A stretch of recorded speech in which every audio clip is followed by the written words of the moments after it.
여러분, 오늘은 조용한 노인을 건드린 조폭이 맞닥뜨린 사연을 소개해 드리려고 합니다. 서울 외곽의 고요한 단독주택 단지. 봄 햇살이 부드럽게 내려앉은 그곳은 마치 세상과 거리를 둔 작은 별장 같았습니다. 아침마다 정원을 손질하고 점심엔 손자와 함께 자전거를 고치며 보내는 하루. 그런 평화가 무너진 건 단 하나의 장면 때문이었습니다.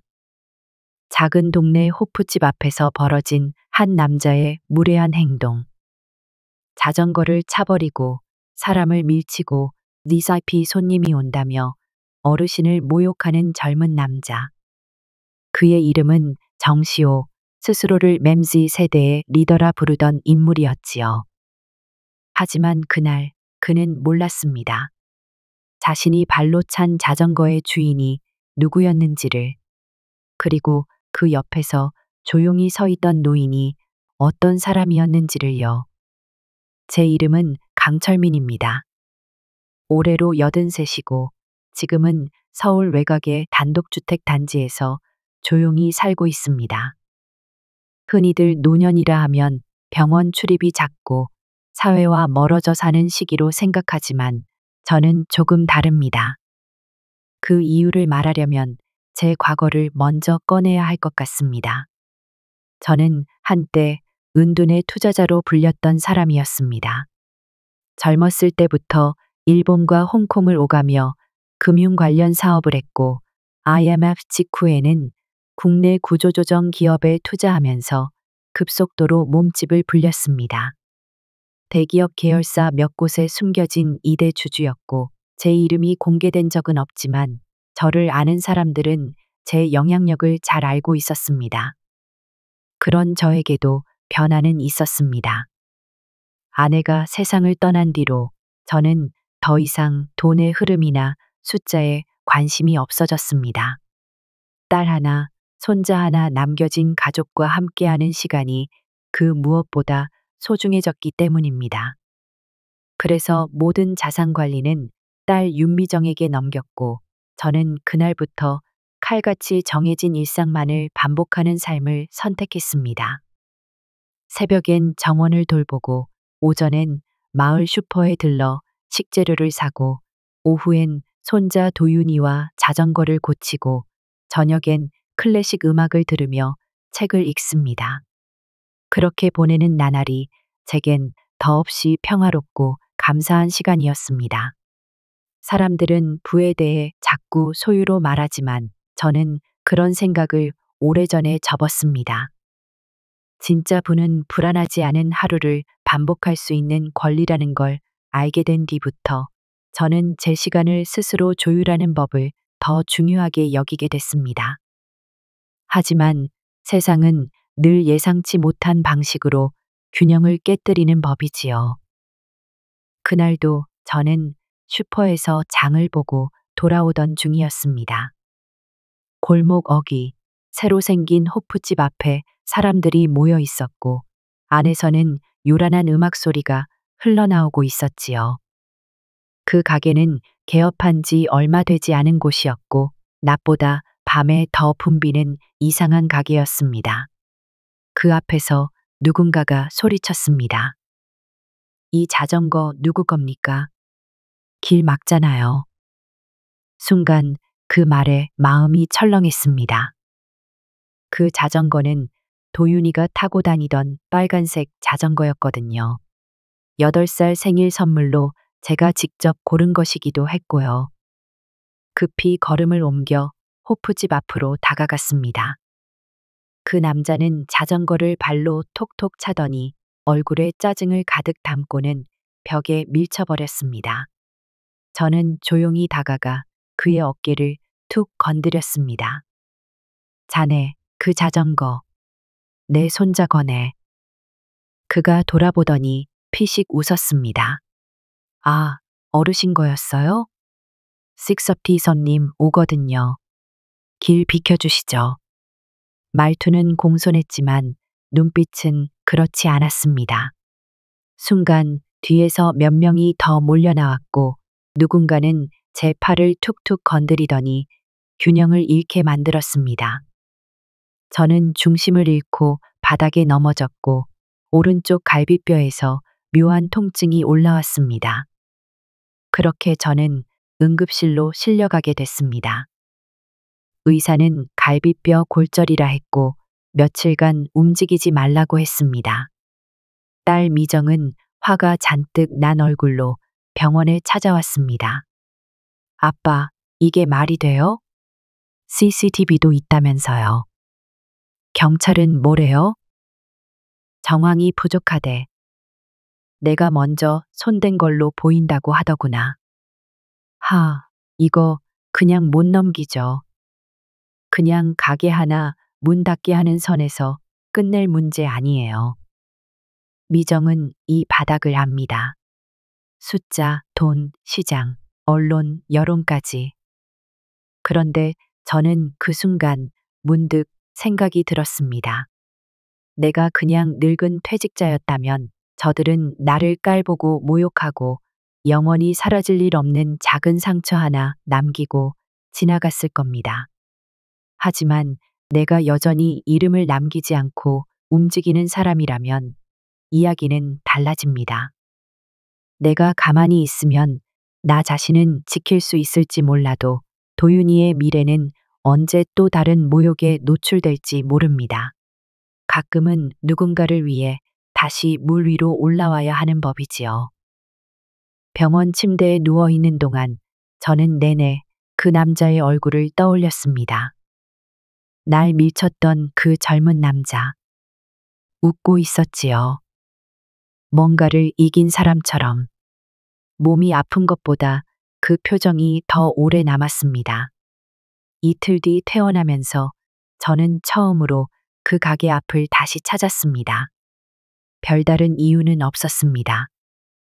그냥 똑똑히 확인하고 싶었습니다. 그들이 진짜 그냥 양아치들인지 아니면 내가 무언가를 간과하고 있는지. 그곳은 낮에는 썰렁했습니다. 간판은 V, Lounge. 정확히 뭘 하는 가게인지 모호한 이름이었고 창문은 안이 보이지 않게 필름으로 가려져 있었습니다.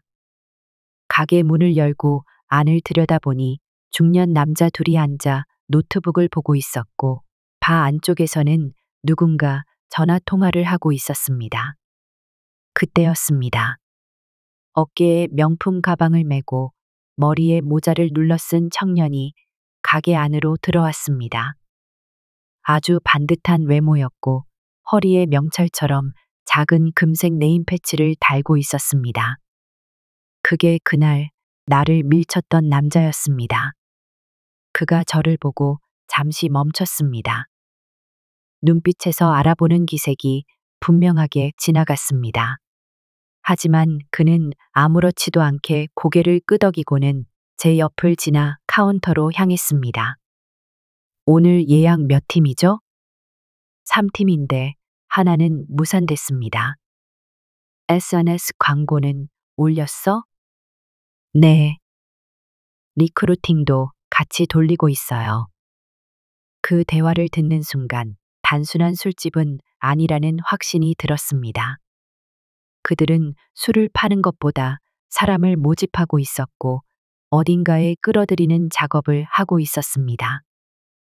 SNS 광고라는 말, 리크루팅이라는 단어, 6IP 손님이라는 표현. 어딘가 아주 익숙했습니다. 과거에 제가 금융사기를 파헤칠 때 자주 들었던 구조 그대로였습니다. 저는 한참을 바라보다가 그냥 돌아섰습니다. 그날 밤 집에 돌아와 딸 미정에게 말했습니다.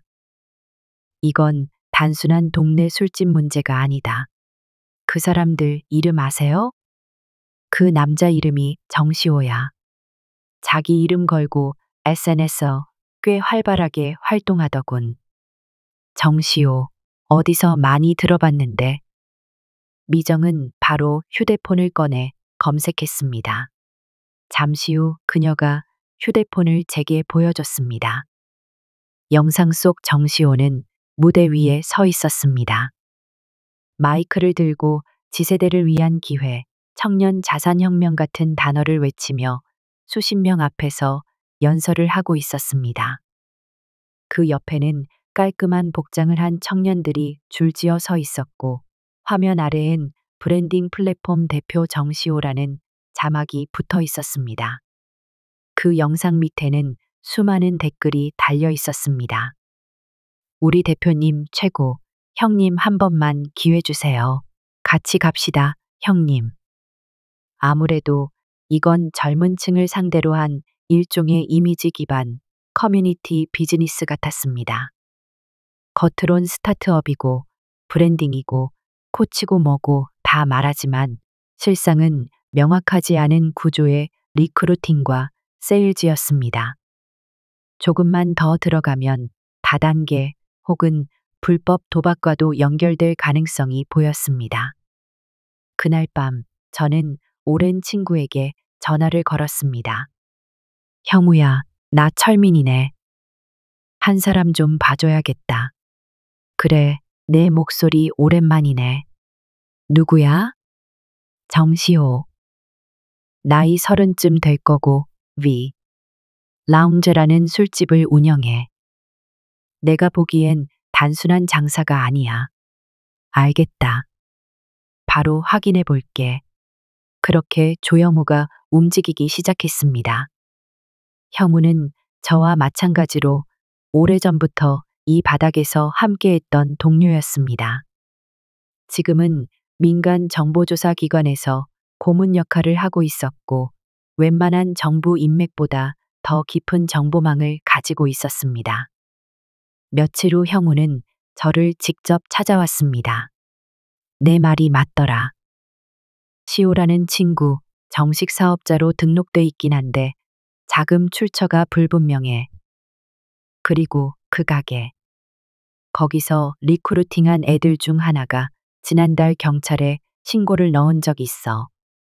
약물 관련으로. 수사는 무마된 모양이지. 피해자 진술이 흐릿했고 경찰도 손을 못 댔더라. 뒤에 누가 있는 거지? 그건 아직. 하지만 그건 내 딸이 더 잘할걸? 형우는 미소를 지으며 말했습니다. 그 말에 나도 웃었습니다. 그래, 이젠 내 차례가 아니라 미정의 차례였습니다. 그 아이는 내가 만든 회사를 물려받았고 지금은 내가 한계를 느낀 영역까지 단숨에 파고드는 사람이니까요. 이제 이 판을 움직일 시간입니다. 그리고 그 첫 수는 내가 아니어도 됩니다.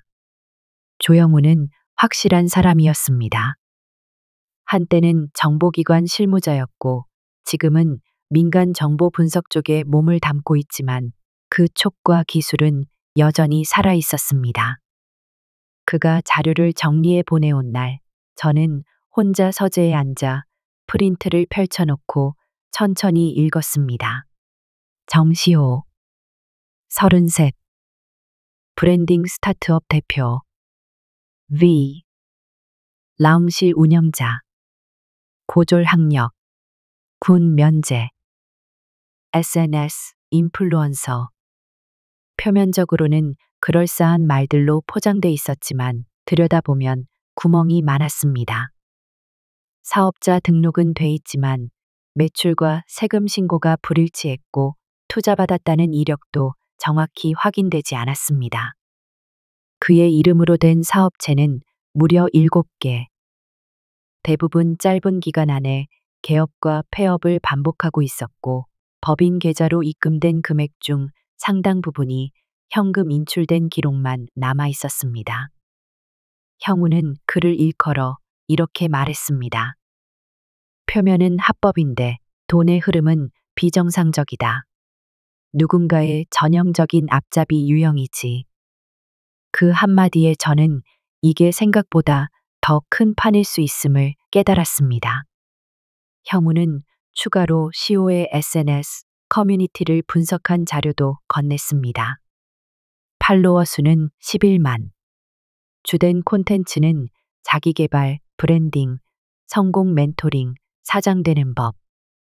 하지만 그 밑에 숨겨진 DM, 대화, 링크 연결 구조, 후속 유입 채널은 대부분 리크루팅 페이지로 연결돼 있었습니다.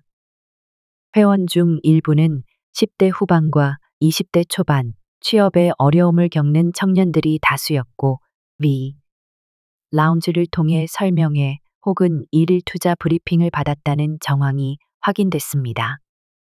게다가 그 술집에서 일했던 알바생 한 명이 마약 양성 판정을 받고 조용히 사라졌다는 이야기도 있었습니다. 직접적인 연관은 없다고 했지만 형우는 의심했습니다. 이건 그냥 술집이 아니야. 단순한 수익 모델도 아니고 아마도 누군가 뒤에 있고 시오는 그 판의 얼굴인 셈이지. 뒤에 있는 사람은 누굴까? 그걸 파려면 내 딸의 힘이 필요할 거다. 그날 밤 저는 미정을 불렀습니다. 미정은 제 말에 고개를 끄덕이고는 노트북을 꺼냈습니다. 그 아이는 회사를 물려받고 나서 수백 건의 스타트업 투자 제안을 거절하고 소수의 진짜 가치 있는 기업에만 자금을 투입하는 식으로 구조를 완전히 바꿔놓은 사람이었습니다. 무모한 청년이 아닌 실적과 신뢰, 그리고 본질을 본다는 기준을 확실히 세운 아이였습니다. 이 사람 조심해야 할 유형이에요. 실제 비즈니스 모델이 없어요. 뭘 팔고 있는지 불분명하고 컨셉만 있습니다. 그렇다면 이런 경우엔 두 가지예요. 첫째, 실제론 자금 세탁 창구거나 둘째, 내부에서 마약이나 도박 같은 게 돌아가는 경우죠. 그걸 확인하려면 외부에서 접근하면 안 돼요. 내부 자료가 있어야 합니다.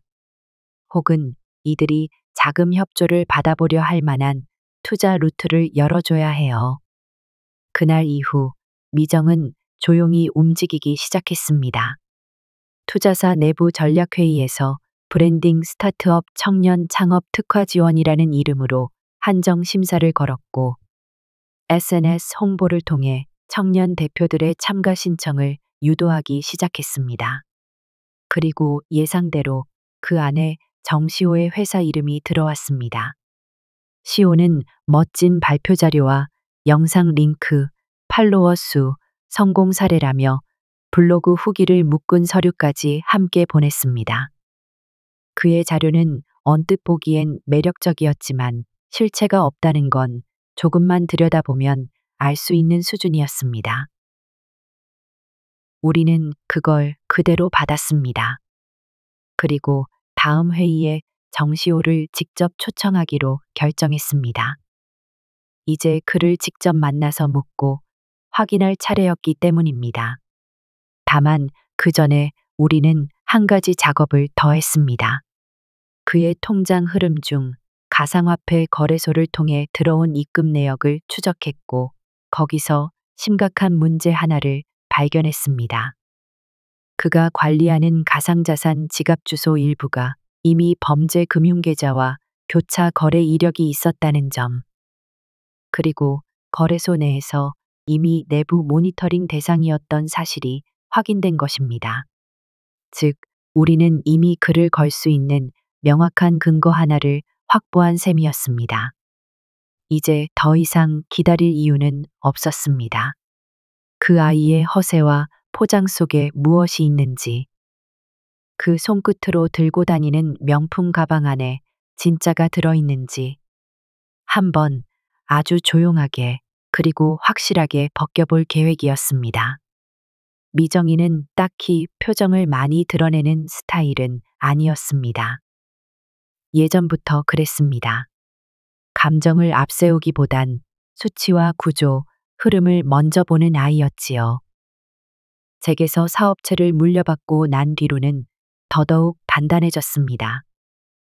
그런 미정이가 정시호라는 이름을 보며 입술을 질끈 깨물었습니다.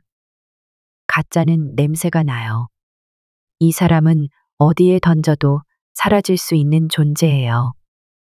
그런데 지금은 스스로 튀고 있어요. 튀는 건 왜일까? 뭔가 자신 있는 무기가 있다는 거죠.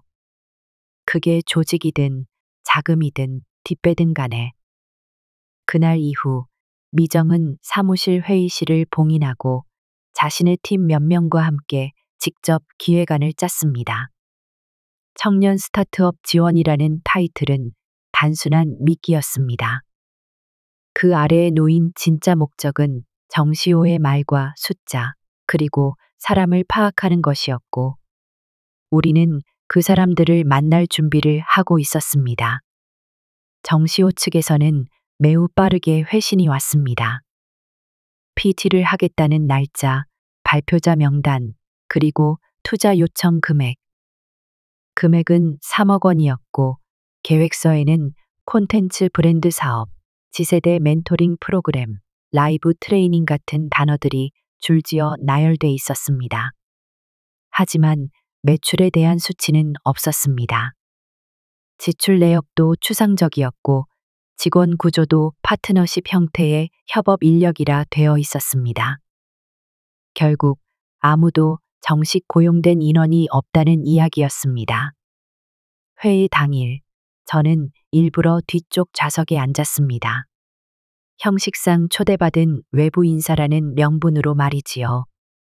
미정은 앞자리에 앉아 그날 발표를 이끄는 총괄 심사위원 역할을 맡았습니다.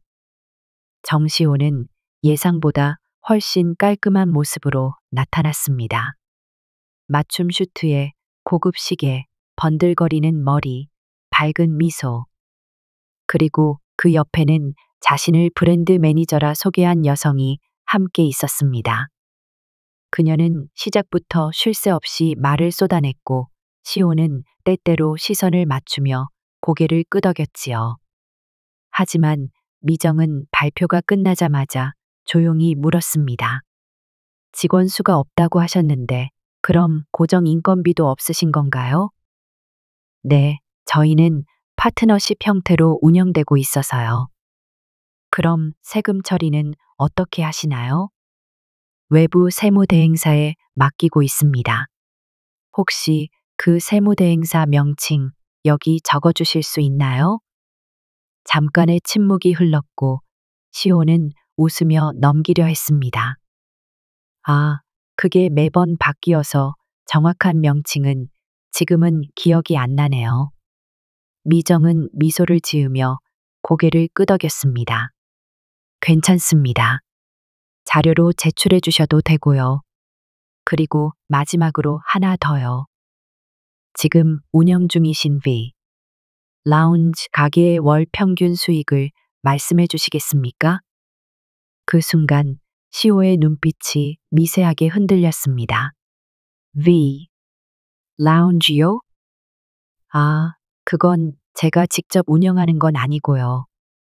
친구가 맡고 있어서. 그러면 그 가게가 본인의 사업 포트폴리오에는 왜 포함돼 있나요? 함께 브랜딩을 기획했기 때문에 그렇습니다. 그 대화는 짧았지만 심사위원들 중 몇 명이 이미 눈치를 채기 시작했습니다. 뭔가 이상하다는 걸요. 가장 중요한 수치와 구조에서 계속 회피가 이어졌고, 미정은 일부러 날카롭게 몰아붙이지 않았지만 이미 그 자리는 시호가 스스로 무너지는 무대가 되어가고 있었습니다. 회의가 끝난 뒤 저는 일부러 시호에게 다가가 말을 걸었습니다. 그는 저를 알아보았는지 잠시 눈을 피하더군요. 대표님, 지난번에 호프집 앞에서 뵀던 거 기억하십니까? 그게, 예, 죄송합니다. 제가 그때는 자네가 CIP라고 했지. 자전거 하나 걷어차고 사람 하나 밀치고 그렇게 쉽게 사라질 수 있는 존재라고. 정말 죄송합니다. 그건 제가 경솔했어요. 그 말이 끝나기 무섭게 저는 조용히 속삭였습니다. 근데 말이야, 자네. 그 자전거. 내 손자 거였어. 그는 그 자리에서 말문을 잃었습니다. 그리고 그 대화가 오간 지 불과 24시간도 지나지 않아 가상화폐 거래소로부터 정시호의 지갑이 내부 모니터링 대상임을 확인했다는 문서가 도착했습니다. 우리는 그 자료를 바탕으로 다음 수를 준비하고 있었습니다. 이제 남은 건 판을 조용히 닫는 일뿐입니다. 시호가 믿고 서 있던 무대. 그 무대 아래 기둥을 하나하나 빼내는 작업 말이지요. 회의가 끝난 뒤 미정은 조용히 저를 바라보며 말했습니다. 아빠, 이제 이 사람은 끝났어요. 다만 우리가 직접 손대지 않아도 돼요. 그게 무슨 말이냐? 그냥 자기가 만들어 놓은 구조에 스스로 묻힐 겁니다. 미정은 그 다음 주부터 본격적인 작업에 들어갔습니다. 표면적으로는 아무 일도 없는 듯 회사 일상을 유지했고, 외부에선 청년 창업 지원 사업이라는 타이틀로 자연스럽게 커뮤니케이션을 이어갔습니다. 하지만 그 이면에서는 정시호의 자금줄과 인간관계망을 하나하나 끊는 작업이 진행되고 있었습니다. 첫 번째로 건드린 건 V 라운지의 임대 계약 구조였습니다. 형우의 자료에 따르면 해당 건물의 소유주는 시호가 아닌 제3자였고, 건물주는 시호 측에서 계약 초기 보증금을 다달이 나눠서 지급받는 조건으로 임대했다는 사실이 확인됐습니다.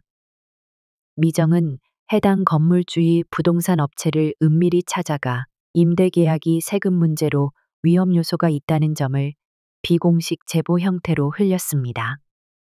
그렇게 건물주 측에서는 곧장 계약 위반 여부를 검토하기 시작했고, 그 한 줄기 불씨는 몇 주 후 명도 소송으로 이어졌습니다.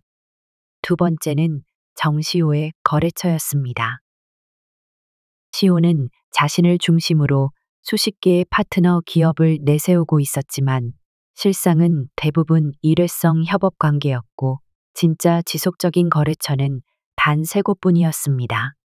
그중 한 곳은 광고 대행사였고, 나머지 2곳은 콘텐츠 제작 프리랜서와 굿즈 제작사였습니다. 미정은 광고 대행사 대표에게 직접 접근하지 않았습니다.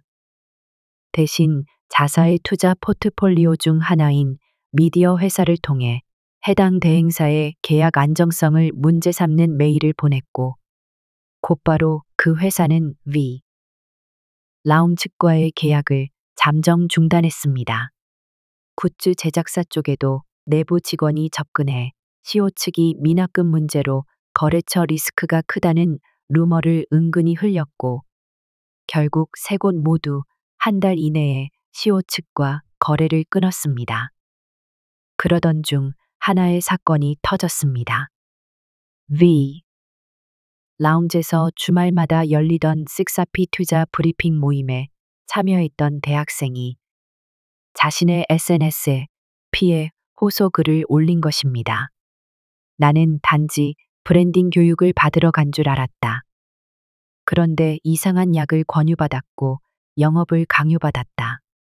그 글은 2시간 만에 퍼졌고, 그날 밤에는 연관 키워드로 시호, 브랜딩 사기, 다단계가 실시간 검색어에 오르기 시작했습니다. 시호는 반응했습니다. 자신의 SNS 장문에 글을 올려 해명했고, 법적 조치라는 표현을 반복하며 공격적인 언론 대응을 예고했습니다. 하지만 이미 판은 기울고 있었습니다. 누구도 진심으로 그를 두둔하지 않았고, 그와 함께 일하던 몇몇 젊은 청년들도 그의 옆을 조용히 떠났습니다. 결정적인 건 거래소에서의 조치 통보였습니다. 그의 가상자산 지갑이 의심거래로 분류돼 모든 입출금이 동결됐다는 공지가 게시됐고, 그 소식은 그의 주요 후원자들에게 곧바로 전달됐습니다. 돈이 막히자 사람도 막혔고, 사람마저 끊기자 결국 조직은 무너졌습니다. 마지막으로 건드린 건 그의 브랜딩 대표 타이틀이었습니다. 미정은 자신이 운영하는 투자사 내 미디어 팀을 활용해 시호가 언론에 제공했던 수많은 자료들을 팩트 체크했습니다. 발표 자료 대부분이 실제 수치와 맞지 않았고, 그가 주장한 멘티수 3만 명은 단순한 팔로워 합산수에 불과하다는 점, 해외 파트너십도 대부분 확인되지 않는 허위 경력이라는 점이 기사화됐습니다. 그 기사 제목은 단순했습니다.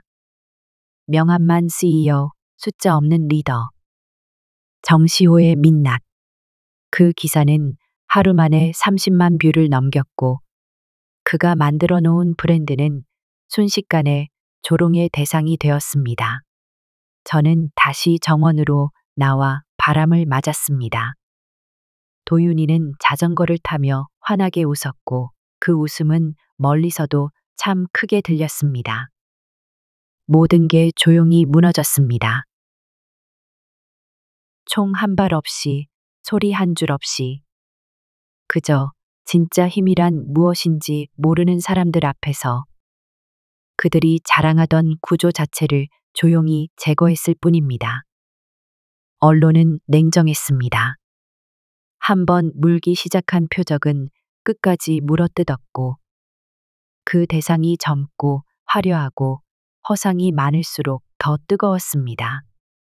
정시호의 이름은 기사 한 줄로 망가진 게 아니었습니다. 그동안 쌓아온 신뢰라는 허울이 이미 금이 간 상태였고, 우리가 하나씩 준비해 두었던 퍼즐 조각들이 이제는 언론과 여론이라는 손에 들어가 한 덩어리의 망가진 청년 신화로 굳어지고 있었습니다. 그 와중에 결정적인 하나의 정보가 손에 들어왔습니다. 혐오가 보낸 서류 봉투 속에는 국세청 내부 신고 기록 한 장이 들어 있었습니다. 익명의 신고자에 의해 접수된 내용이었고, 그 신고자는 정시호가 위 라운지를 통해 약물을 유통했다는 의혹, 그리고 그 수익 일부가 불법 스포츠 도박 자금으로 흘러들어갔다는 정황을 기록해 두고 있었습니다. 이건 확실한 건 아니야. 아직 수사로 전환되지 않았고, 익명이니까 말이야. 형우는 언제나처럼 조심스러웠습니다. 하지만 저는 그 한 장으로 충분했습니다. 곧바로 미정에게 건넸습니다. 그 아이는 말없이 서류를 받아들고는 한참을 읽더니 자리에서 일어나 이렇게 말했습니다. 이젠 이 사람 협박도 할 수 없을 거예요. 여기에 우리가 손댈 이유가 사라졌어요. 하지만 저는 달랐습니다. 오히려 지금이 마지막 수라고 생각했습니다. 이 판을 완전히 뒤엎을 한 방은 그 정보 자체가 아니라 그 정보를 어디에 어떻게 흘리느냐에 달려 있었습니다. 미정은 그날 오후 조용히 법무팀장과 미디어 파트 팀장을 불렀습니다. 외부에 직접 나서지는 않았고, 언론이나 검찰에 자료를 넘기지도 않았습니다. 대신 시호가 가장 두려워할 사람에게 그 정보를 쥐어줬습니다. 바로 그의 가장 큰 투자자였던 전직 방송국 임원 출신의 유명 강연자였습니다. 그 남자는 수년 전부터 시호의 브랜딩 멘토링을 지지하던 인물이었고, 직접 방송까지 연결해줬던 장본인이었습니다. 하지만 시호는 최근 그 사람의 요청을 무시했고, 투자금 회수 요구에도 버티고 있었습니다. 우리는 그 사람의 실무 담당자를 통해 해당 자료가 시장에 곧 돌 수 있는 정보라는 식으로 전달되도록 만들었습니다. 그리고 불과 이틀 만에 그 남자는 자신의 공식 유튜브 채널에서 정시호와의 모든 관계를 단절하며 그동안의 후원은 명백히 유감이라는 사과 영상을 올렸습니다. 그 영상은 곧장 언론에 인용됐고, 여기저기서 브랜딩 스타 정시호 멘토에게도 외면이라는 기사들이 터져 나왔습니다. 그 한 줄의 정보, 그 정보 하나가 시호가 만들어온 모든 신뢰의 무게를 무너뜨렸습니다. 이제 시온은 외로워졌습니다. 그를 지지하던 사람들 중 누구도 직접 그의 손을 잡아주지 않았고, 그를 브랜딩의 신이라 외치던 후배들은 이미 다른 스타트업 대표에게 붙어 있었습니다. 그리고 그 즈음, V. 라운은 서울시 보건안전과의 정기 단속 대상으로 포함됐습니다. 익명 제보, 불법 약물 의혹, 불투명한 회계 구조, 복합적인 신고 사유가 중첩돼 있었고, 가게는 결국 영업정지 처분을 받게 됐습니다. 시온은 반격을 시도했습니다. 자신을 음해하는 세력이 있다며 한 유튜브 방송에 출연해 눈물을 흘리고 억울함을 호소했습니다. 하지만 그 눈물은 진심으로 보이지 않았고, 오히려 시청자들의 조롱만 샀습니다. 그리고 결정적인 사건이 또 하나 있었습니다. 시오가 운영하던 브랜딩 클래스 수강생 중 한 명이 그를 집단 사기 혐의로 고소한 것입니다. 피해자 숫자는 적지 않았고, 금전적 손실이 발생한 사례들도 구체적으로 제시됐습니다. 시오는 더 이상 버틸 수 없었습니다. 그가 들고 있던 핸드폰은 이제 언론사와 기자들의 연락처 목록으로 가득했고, 그의 SNS는 비활성화됐고, 그의 주변 인물들은 연락을 끊었습니다. 하지만 저는 단 한 번도 직접적인 공격을 하지 않았습니다. 형우도, 미정도, 저도 단 하나의 공식 입장도 내지 않았고, 어디에도 우리가 움직였다는 흔적을 남기지 않았습니다. 단지 우리가 가진 정보 하나, 그 정보를 누가 가장 무서워할지를 정확히 알고 있었고, 그 사람이 움직이게 만든 것뿐이었습니다. 진짜 싸움은 소리 없이 끝납니다. 총성도 칼날도 없이 그 사람의 무게중심을 무너뜨리는 한 정보로 스스로 무너지게 만드는 것이지요. 그리고 그렇게 정시호는 사라졌습니다. 정시호가 사라졌다고 생각했을 무렵 그는 예상 밖의 방식으로 다시 나타났습니다. 이번엔 익숙한 무대가 아니라 전혀 다른 판을 들고 온 것이었습니다. 한밤중 미정의 사무실로 팩스가 한 통 도착했습니다. 보낸 이는 정시호 측 법무대리인이었고, 내용은 명예훼손 및 영업방해에 대한 고소 예고 통지서였습니다.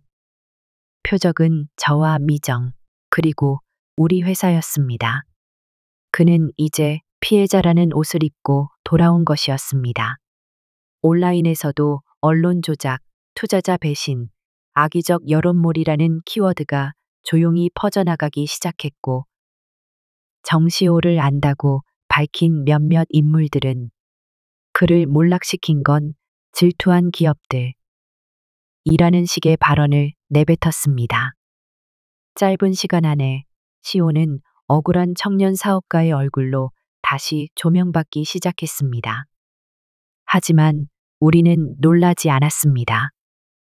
오히려 이 움직임은 예상된 수순이었고, 그가 반격을 준비할 수 있는 마지막 카드라는 것도 알고 있었습니다. 미정은 침착하게 대응했습니다.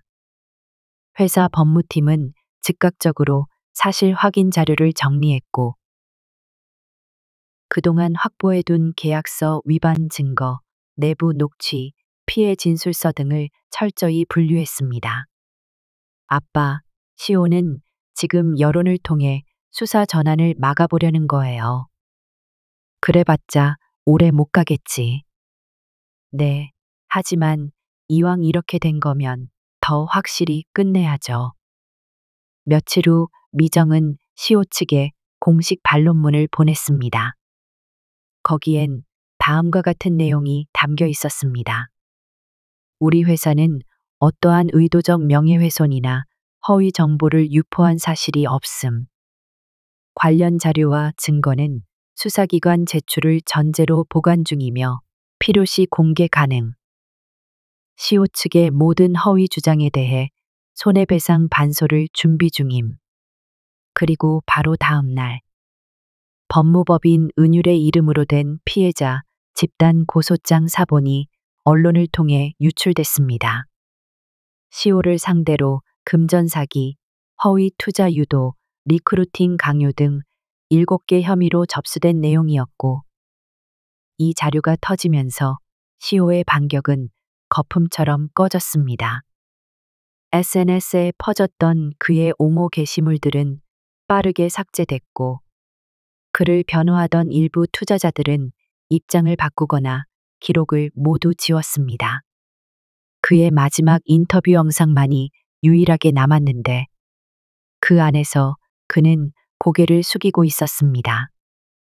저는 정말 열심히 살았고 누군가를 해친 적은 없습니다. 하지만 이제는 모든 것을 내려놓겠습니다. 그 말은 너무 늦게 나왔습니다. 이미 돌아설 사람은 다 돌아섰고 그가 기대던 무대는 스스로 무너졌으며 그를 감싸줄 사람도 없었습니다. 그리고 그 무렵 그가 마지막까지 버티던 호프집 V 라운징 자진 폐업 신고서를 제출했습니다. 그 신고서에는 임대계약 종료에 따른 정리라는 말이 적혀 있었지만 우리는 알고 있었습니다. 그 집 앞에서 자전거를 걷어찼던 날부터 그의 시간은 거꾸로 흘러가고 있었다는 걸. 그날 아침 저는 늘 하던 대로 정원에 나가 국화를 손질하고 있었습니다. 가을이 들면서 잎이 좀 시들었고 거기서 햇살이 조용히 비쳐왔습니다. 그 평화로움 속에서도 머릿속 한쪽은 정확히 몇 시 몇 분, 어떤 서류가 접수되고 어떤 문서가 열릴지 알고 있었습니다. 정시호에 대한 본격적인 수사 착수, 그리고 그에 앞서 투자사 측 내부 심사 자료 제출. 법적인 절차로는 단 한 걸음이지만 그걸 가능케 한 건 오랜 시간 동안 켜켜이 쌓아온 작은 단서들의 힘이었습니다. 미정은 마지막으로 남은 조치를 끝냈습니다. 시오가 제출했던 모든 투자 서류, 실적 증빙 자료, 그리고 미팅 당시의 영상 기록까지 법무법인을 통해 관할 수사기관에 정식으로 이관한 것입니다. 그리고 바로 다음 날 정시호는 서울중앙지검에 피의자 신분으로 출석했습니다. 입구에서 기자들의 질문을 받으며 그는 고개를 숙였고 모든 책임은 제가 지겠습니다. 라는 짧은 말을 남겼습니다. 하지만 그 말 뒤로 아무도 그를 옹호하거나 지지하지 않았습니다. 그를 따르던 후배들은 이미 새로운 플랫폼으로 갈아탔고 그의 SNS 계정은 비공개로 전환됐으며 그를 브랜딩 코치로 불렀던 이들은 다들 침묵했습니다. 조직은 붕괴했고 영향력은 사라졌으며 사람은 떠났습니다. 그 과정은 폭력도 위협도 직접적인 공격도 없이 이뤄졌습니다. 그저 그가 내세운 허상 하나하나를 부드럽게 걷어낸 것뿐이었습니다. 진짜 사업은 수치로 남고 진짜 관계는 기록으로 이어지지만 시오의 세계에는 그 무엇도 증명할 수 있는 게 없었습니다. 그가 자랑하던 PT 영상, SNS, 스토리, 수많은 후기들. 그 모든 것들은 스스로를 포장한 기획된 환상이었고 그 안에서조차 진짜 자신은 없었습니다.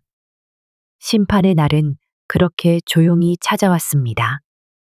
그날 저녁, 미정은 오랜만에 저를 불러 와인 한 잔을 따랐습니다. 아빠, 이 정도면 된 거죠? 그래. 이젠 놓아줘도 돼. 뭔가 허무하지 않으세요? 그렇지. 생각보다 금방 무너졌지. 우리는 말없이 잔을 맞댔습니다. 밖에서는 도윤이가 자전거를 타고 골목을 돌아다니고 있었고 그 모습은 아무 일도 없었던 일상처럼 느껴졌습니다. 하지만 저는 알고 있었습니다. 누군가가 상처 없이 살아남기 위해선 때론 아주 조용한 방식의 정리가 필요하다는 걸. 그것이 감정이든 사람이든 혹은 하나의 조직이든 간에 정시호는 그 자신이 만들어낸 환상 안에 갇혀 있었습니다. 그리고 그 환상은 더 이상 아무것도 지탱할 수 없는 공기처럼 사라졌습니다. 그날 저는 혼자 정원 벤치에 앉아 있었습니다. 해가 천천히 지고 있었고 바람은 차가웠습니다.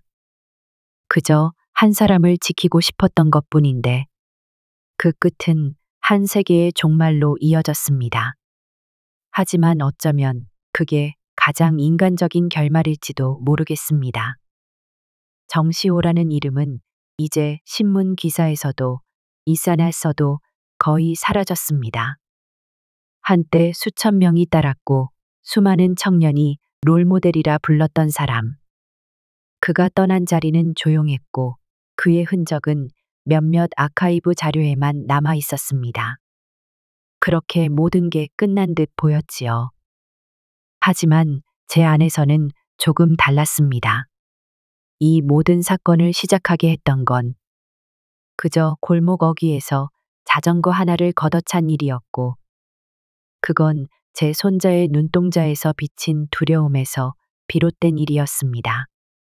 그 아이를 지키고 싶었습니다. 그리고 결국 그것만을 끝까지 지켰습니다. 이제 다시 조용한 날들이 돌아왔습니다.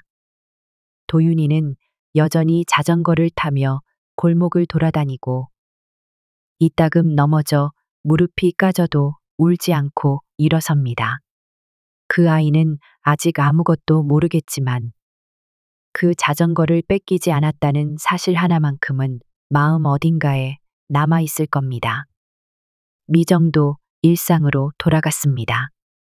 이 사건을 통해 그녀는 더 단단해졌고 어쩌면 그 누구보다 사람을 판단하는 눈이 깊어졌습니다.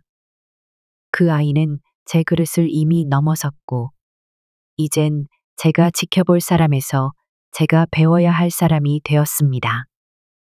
그리고 저는 다시 서울 외곽의 작은 단독주택 정원으로 돌아왔습니다.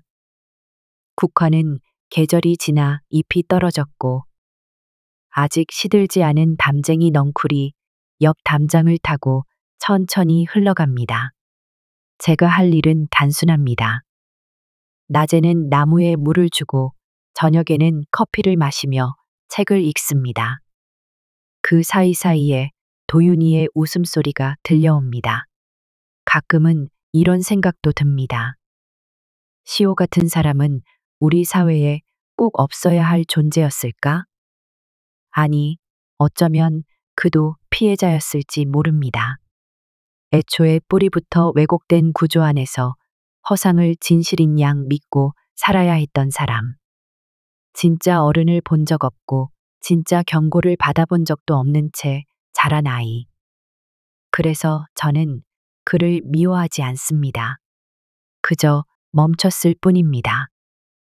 그리고 다시 조용히 살아갈 뿐입니다. 누군가는 제가 그를 무너뜨렸다고 생각할 수도 있겠지요. 하지만 아닙니다. 그는 이미 무너지고 있었고, 저는 단지 내 사람을 다치게 하지 않겠다는 마음 하나로 움직였을 뿐입니다.